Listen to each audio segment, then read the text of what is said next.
Welcome to Metal Verbalizers, a podcast about supporting and promoting underground metal by inviting musicians to talk about their band. We try to ensure that we recommend as great bands as possible by only inviting bands that we personally like. Supporting the underground is something that we feel is very important, so that's what we try to do. I'm Johan Verbalizer, and in this episode we will verbalize Vicious Blade.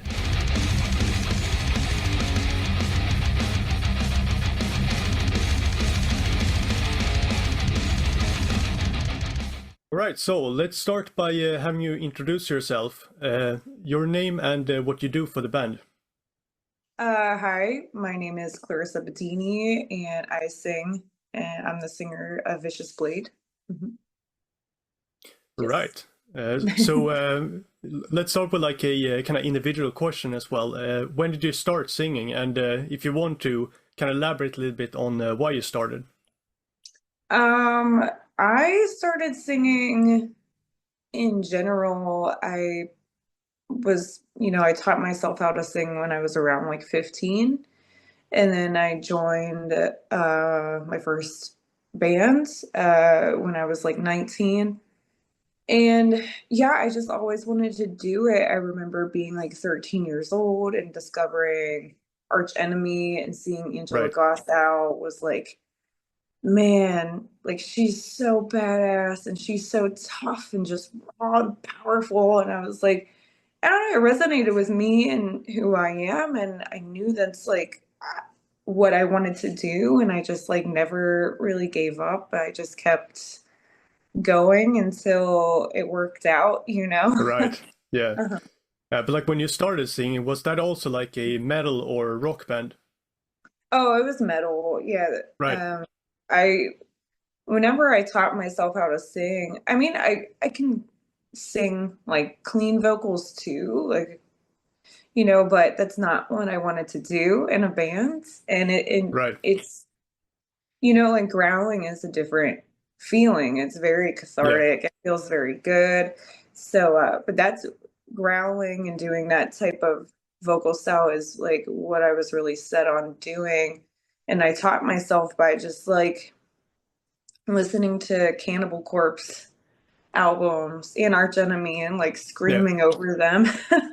And Got so I it. kind of figured it out. And the first band that I joined, it was like a blackened death metal type of band, local band. So yeah. Yeah, right.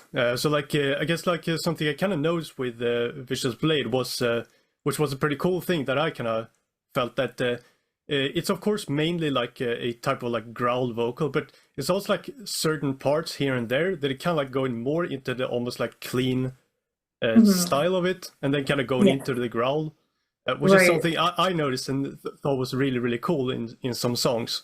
Right. Yeah, yeah. I try to incorporate like the hardcore style and crossover style. Like when we first started, and I was approached by Eric, our guitar player. He proposed it as like, I want to start this sacrilege worship type of Right. band, and I like love sacrilege, so I was like really stoked about it, and I was like, yeah, I would love to do that, and it's Tam's vocals and sacrilege. She does that type of like they're not super harsh and they're Right. not Yeah. you know and so I try to incorporate that style and make it my own.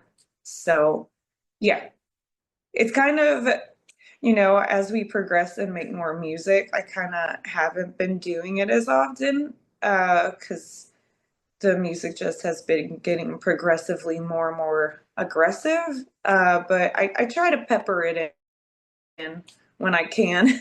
Right. Yeah. Mhm. Yeah. Yeah, I see. But kind of like we went into it a little bit already, but let's talk a little bit about the band itself, Vicious Mhm. Blade. When did you start the band? And also, if you want to elaborate a little bit more about how it started. Yeah, the band started we started practicing like in late 2019, like right before the pandemic happened. Right. And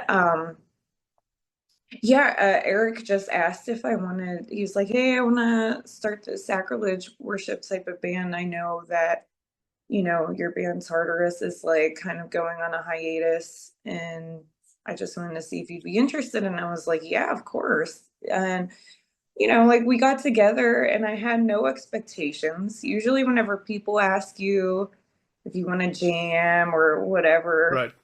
it doesn't really, I don't know, usually like never goes anywhere. So I didn't really have huge expectations, and everything kind of just fell into place and worked out really well. Like, um, even though the pandemic happened and we were supposed to play our first show in 2020, it was in March of 2020 and everything like shut down. Uh, that was a bummer, but we just kept practicing and we recorded our first EP and we received a lot of success after that. And uh, then we released another EP, and again, like we released a video, received a lot of really positive feedback, and it was very successful. So it was just like, I don't know, it's been a lot of positivity with this band, and a lot of really great things have happened, and we just like we really enjoy it and we really have fun. Right. And we recently like a little over a year ago released our debut album, and I'm still like so proud of that. And the other day I haven't listened to it in a while, and we're writing new music now, and I went back and listened to it the other day and I was just like, man, like I'm still really proud of what we did. And then now it's like, we got to push ourselves to outdo what we just did. So Right. it's challenging, but like that's the cool part of this, is just like continuing to grow, and everybody's on the same page too. We just want to keep pushing forward. Hmm. Right. And I mean, of course, you guys have very good reasons to be proud of it. Hmm. Yeah. Well, And thank you. like the fact that we even having this conversation and doing this episode is kind of a proof that I'm personally a big fan of it. Thank you so much. I appreciate that. Yeah, I don't know. It's just like everything we've done, it just kind of all works out. Right. And, everybody has been on the same page. And I think that's like really the important and essential part of it, is just like having a group of people that really work well together Right. and Yeah. have this like same collaborative ideas. And yeah, it helps everything be like fluid, and everybody just like works really well and things get done better that way. Hmm. Yeah, exactly. And I mean, like when I've been looking around a little bit on like kind of more underground communities and stuff like that, like for example, New Wave of Thrash Metal on Facebook, the group there, it Hmm. seems like the last album was received very, very well, like in general. Yeah, I mean, we had nothing but positive feedback, for the most part. A few, critiques here and there, but Right. for the most part, it's just been really, really well received. So yeah, it's been great. It's been awesome. Right. Very happy to hear that in general. Thank you.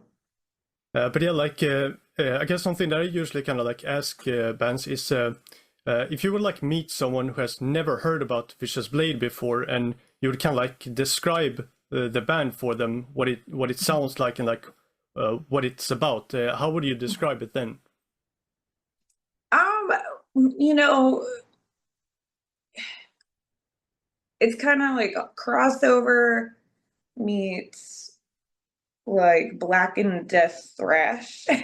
It's like all of Right. it. I don't know. It has all of those elements. It's so hard. We even have a hard time labeling it. Initially, we wanted to go for like the crossover sound. and we still do, but like I said, the riffs are getting more aggressive, vocals as well. So Right. it does have that like blackened thrash element to it with some death metal because of the riffs. So yeah, I guess it's just like it's all of that. So if you're a fan of any of those subgenres, you would probably enjoy Vicious Blade. Yeah, definitely. I of course completely agree with that. And but I also kind of think that almost that not being like too focused on like being too like strict with like subgenre. I think that would kind of be a positive thing, really. Exactly. Yeah. Because that's Yeah. something that I kind of noticed about the Vicious Blade as well. For example, on Siege of Cruelty, I think is a great example of that. That like if you listen to the title track, for example, and kind of like compare it with a song like Speed, Leather, and Hell, Mhm. it's like it sounds, both of them sounds very Vicious Blade, but they also sound very different to each other. So Right. so in that sense, I think Vicious Blade have a really cool sound.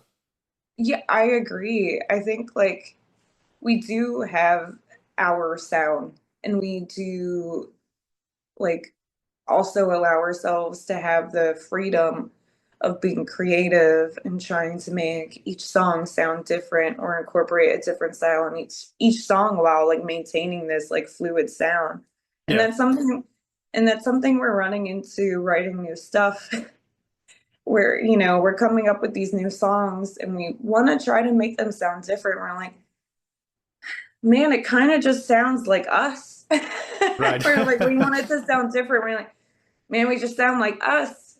And it's not a bad thing. It's just it becomes a challenge when you're trying to um, do something different.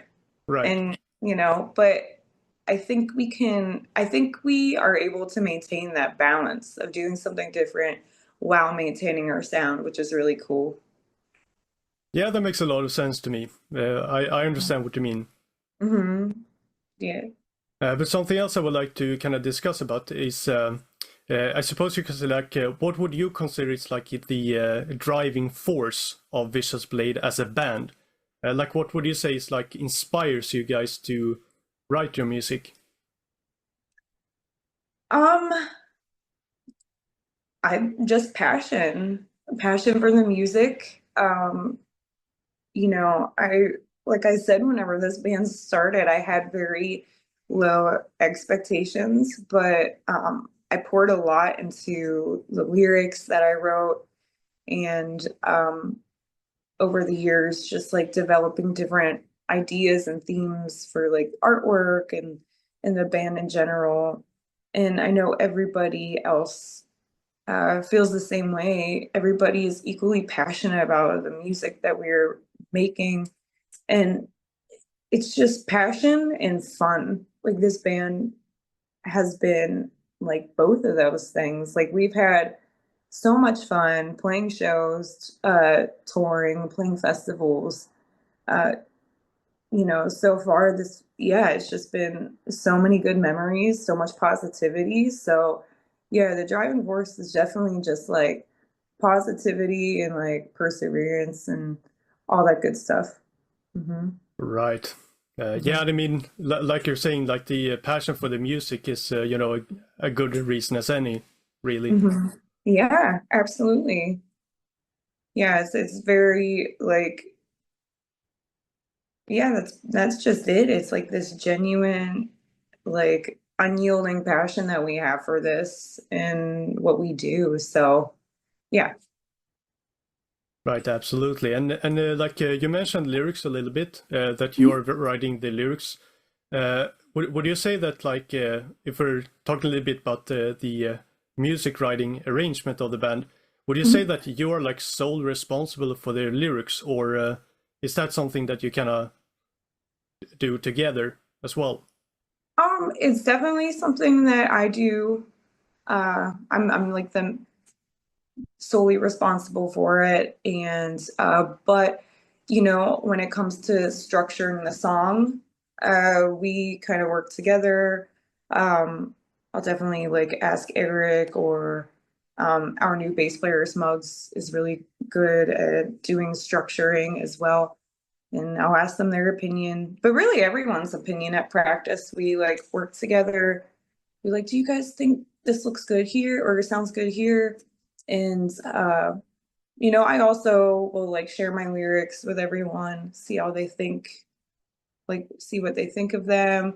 So it's very open and it's collaborative, but I am the person that does it. Right. Would you say that that type of arrangement looks similar when it comes to the music side of things? Yes, I it's kind of the same approach in terms of like whenever we're starting a new song, Eric will bring the riffs to the table and then we all kind of just build off of that. And or he and Jeff will get together. And now having Smugs in the band, he's been a huge asset, helping with songwriting. So he'll make suggestions, and we still have some more to go. We're Right. almost almost a little over halfway done with the new material. So I think Smokes is definitely going to help incorporate some more of his flair to the new songs in terms of writing and riffs even. So yeah. Yeah, it's kind of like I said, it's just it's very collaborative and everybody has a say in the songwriting. Mm-hmm. Right. So like I would like you to kind of follow up on the lyrics a little bit as well. That when you're writing lyrics, do you have some like certain way or method that you kind of get inspired when you write lyrics?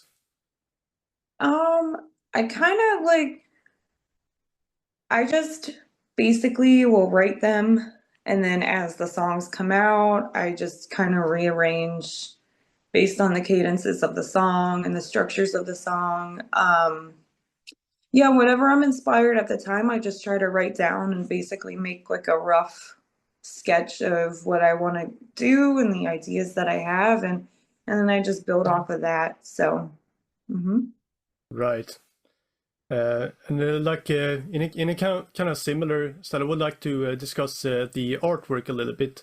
sure. Something that I was kind of noticing quite clearly was that, for example, on Siege of Cruelty and Relentless Force, a very like clear similarity to me is the kind of style with like the medieval type of weapons with like swords and stuff. Right. But a difference also is the colors.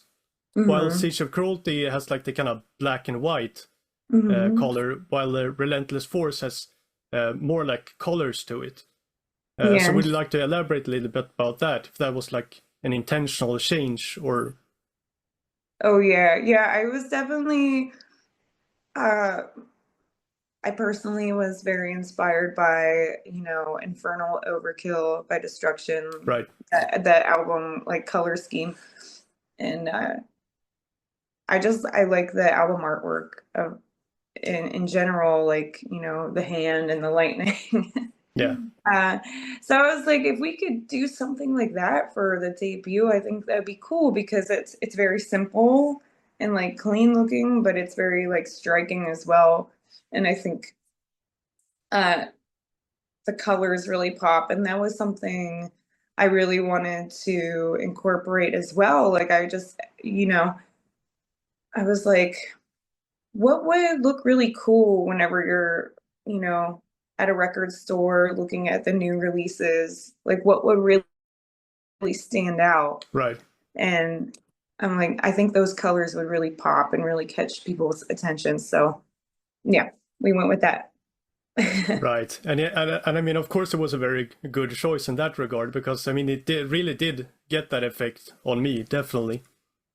Awesome. Thank you. Yeah, I thought that was a good approach, especially for the debut. It was something that we Yeah. didn't do yet. We stuck to very like, basic colors. So I thought it would be something that would stand out. Hmm. Right. And yeah, I would say that it's kind of like a similar thing there in regards to like the artwork as well. That the same thing with like the music is that it feels very Vicious Blade, like it feels very familiar in that sense, but it's also like something a little bit different. So it's like it's familiar, but also kind of keeps that interest going. Right, exactly. And that's something that we hope to incorporate on the new album as well, just like still maintaining this like fluid theme and Yeah. you know, keeping our identity, but also doing something new and fresh and something that we haven't done before. So, Right. yeah. Yeah, because I think that the first song I heard by Vicious Blade, I believe was the title track for Siege of Cruelty. Okay. Back when you released the music video for that song. I think Yeah. that was like the first one I heard. Oh, awesome. That's still to this day one of my favorite songs that we've done. I Right. really love that song. Yeah. So I guess then it was a pretty good introduction to the band then. Yeah. Well, I think so. How did you feel about Yeah, I it? mean, once again, the fact that we're having this conversation and doing the episode is kind of proof that I really That is liked it. right, exactly. Yeah. Yeah, no, I think that's a great um I think that's a great song to introduce people to, you know, and to get people familiar with the band Right. because yeah, like I said, still to this day, it's like one of my favorite songs that we've ever wrote. So, mhm. But I mean, while I would of course agree with that, I would also kind of say that I mean, to be honest, like regardless which song we would hear by Vicious Blade, I think that would be a very good introduction to the band. Yeah, yeah, I think so. You know, I love all of our songs. I really do. It's like really hard to pick a favorite. But I really like Siege of Cruelty. It's a really good one. Right. Hmm. Yeah, for sure. But yeah, like I guess we've kind of talked about it a little bit, but I would also like to discuss the future plans of the band. You Sure. mentioned a little bit about the upcoming album. Hmm. Would you like to elaborate a little bit about that, or is there any other plans like upcoming shows or whatever it might be? Yeah, we have both. We are still like just locked in on getting this new album done and trying to get the writing and recording done. That's like the big main goal. But we also have this festival coming up in Florida in Melbourne with Iron Reagan, Infest, Drop Dead. I forget some of the other bands on the bill. It's a pretty stacked lineup, Right. but that's gonna be a lot of fun. We played down there a little over a year ago, and it was a really fun time. Melbourne's a really cool town, and they got a Right. really cool scene going. And it's always nice to like hang out on a beach and then go play a fest and then go sit in the hot tub. So we're looking forward to that. Right. Hmm. I can imagine. But Yeah. also, like regarding the upcoming music, I assume that when you're referring to it as album, I assume that it's going to be a upcoming full-length album, Yes, correct. right? Uh-huh. Yeah, it'll And you be. and you said that you're like about halfway done or so, Yeah, a little bit over halfway.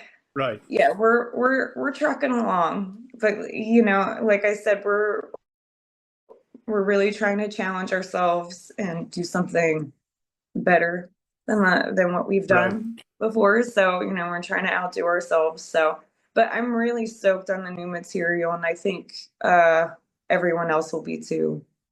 Right. Yeah, I have a great feeling about it myself. Well, thank you. Yeah, of course. But like, I imagine that you don't have like a release date as of now. But do you have any like clue, somewhat, when we might expect it? I have no idea for the release date. That is in the hands of the label. Right. But we're gonna try to record hopefully by the end of February. So hopefully by the spring or summer or even the fall. Right. But it will happen next year, that is. That can be any time, but yeah, next year, hopefully right. it'll be out. All right. Yes. But yeah, I guess I'm almost about done here with my questions, but is there anything else that you would like to talk about regarding the band, or just generally something that you would like to say before we wrap up? Yeah, I mean, I think we've covered a lot about the band, and again, thank you for having me and thank you for your time. I'm really honored that we could do this and talk about Vicious Blade, and you know, thanks to everyone else that has like supported the band over the years, because we love what we do and we're really stoked about everything that we have coming up, and you know, yeah, just thanks for the ongoing support. It means a lot.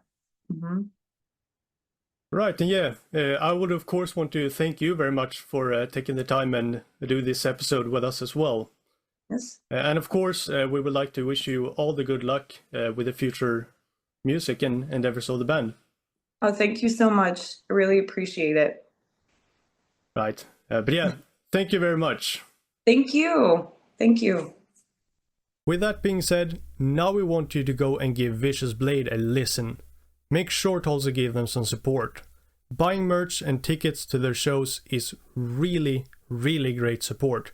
But so is sharing the music and interacting with the social media accounts of Vicious Blade. Go give them a follow, like their posts, and why not leave a comment or two to let them know that you like their stuff.